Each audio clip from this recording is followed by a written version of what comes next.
Okay, come on back here to the couch because we're going to go on to this next topic of discussion this morning. A lot of people are talking about this developing story out of Mesa.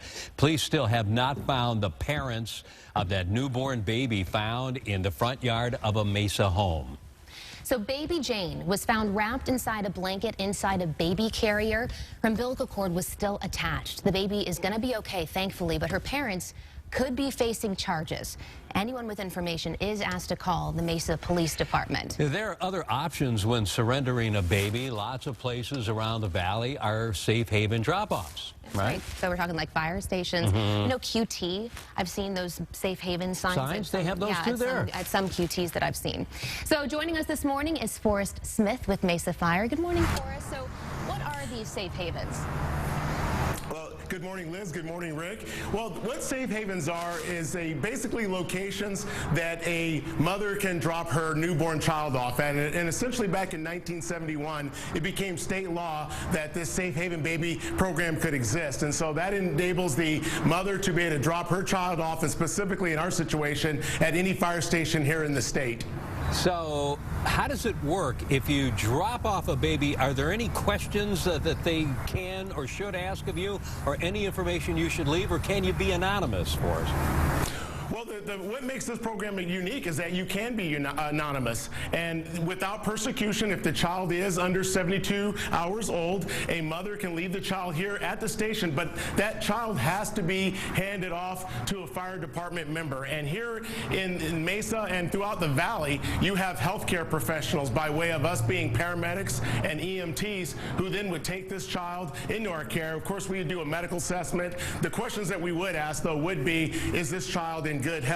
Are there any medical issues we need to know about? But other than that, we don't ask anything about the parent. And what's more important to understand is that we're not judgmental in this process. We appreciate the fact that this mother or this person who's dropped off the child had the presence of mind to do so in a safe environment here.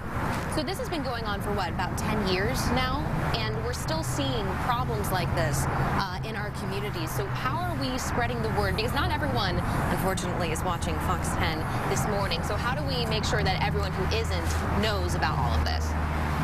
Well, I'd have to talk about this organization, the Arizona Safe Haven Baby Foundation, based here, of course, out of Arizona. Great advocates for this program. They're doing a great deal of work to reach out to the community and let people know about programs like this. Matter of fact, coming up here, we're working on a program where we'll have stickers on all of our fire trucks reminding people that those are mobile safe baby haven locations where they can leave a child with our paramedic firefighters at a fire truck. So really, we're doing a lot of social media, working with this foundation, and it's word of mouth, and it's our partners like yourselves in media that help us get this message out to our community. Well, we're trying, Forrest, and I know your primary concern when you take the baby in is the health and welfare of the child, not necessarily how it got there and all that. That's for the police to figure out later, I guess.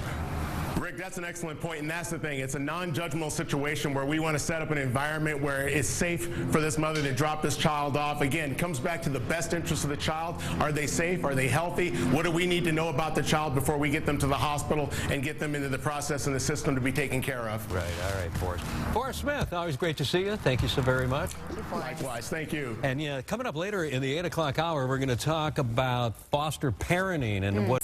This morning, Mesa police are trying to track down the parents of this abandoned baby. They're calling the newborn baby Jane. She was found alone in a baby carrier in front of a home in Mesa with her umbilical cord still attached. Mesa Fire and Medical are using this instance to bring awareness about baby safe haven locations. That there's always hope out there, and there are a great deal of resources that are available. And in the worst case scenario that they feel that they can't take care of their child, they at least know if they leave that child at a fire station amongst our medical professionals, that child's going to be taken care of without judgment.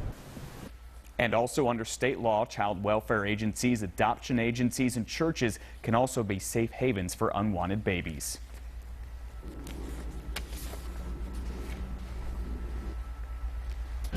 Developing right now, and this is a story we've been following all day. People around the valley are shocked by this. A little baby, probably a newborn, hours old, found abandoned with its umbilical cord still attached in a Mesa front yard. Police tonight searching for the mother. Meanwhile, there are plenty of places where children like this can be dropped off. Let's go to Tricia Hendricks, who's been looking into that tonight. Mark, fire stations, open churches, and medical facilities, all places considered baby safe havens under Arizona state law. Unfortunately, that's not where baby Jane was discovered yesterday morning, but thankfully she was found alive. They could have left her at any one of these houses, but they left her at our house. Roseanne McCullough was inside her home when her son found this baby in her front yard. She moved her head. I said, she's alive. Police are calling her Baby Jane. She weighs 7 pounds, 8 ounces, and she's about 20 inches. This child found the right person, and the right person did the right thing. Just around the corner, there's a Mesa fire station where the parents could have safely dropped off the newborn, no questions asked. Amongst our medical professionals, that child's going to be taken care of without judgment. The Safe Baby Haven law went into effect in 2001. As a community, I think that we work really hard to get the education out there. The Arizona Safe Haven Foundation doesn't think enough people know about the Safe Haven law, especially young mothers. You just need to hand over your infant within the first 72 hours, as long as it's unharmed. McCullough's just thankful her son found baby Jane on this irrigation box before something happened to her. God brought that baby to the right place.